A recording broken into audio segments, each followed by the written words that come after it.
आमचं channel subscribe करा आणि बेल आयकॉनवर क्लिक करून नवीन नवीन व्हिडिओचे नोटिफिकेशन्स मिळवा।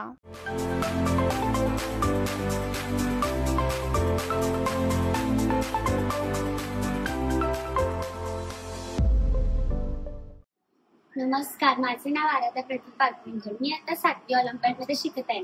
तर मी आज गुरुपौर्णिमेविषयी मनोगत व्यक्त करत आहे। गुरुर् ब्रह्मा गुरुर्विष्णू गुरुर्देवो महेश्वरा गुरु साक्षात परब्रह्मा तस्मै श्री गुरुवे नमः। आदरणीय व्यासपीठ महोदय, परमपूज्य व गुरुजन वर्ग आणि इथे जमलेल्या माझ्या मित्रमैत्रिणींना सर्वप्रथम गुरुपौर्णिमेच्या हार्दिक शुभेच्छा।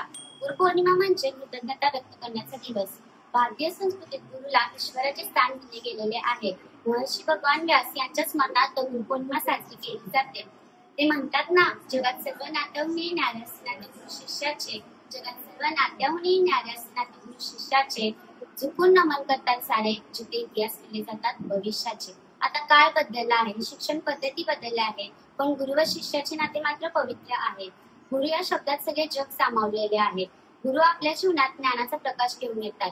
आई वडील पंख देतात, त्या पंखांनी भरारी घेण्याचे बळ मात्र गुरुजन देतात। गुरु आपल्याला आदर्श व्यक्ती म्हणून जगायला शिकवतात। इथे जमलेल्या समस्त गुरुजनांना माझा प्रणाम। जय हिंद, जय महाराष्ट्र।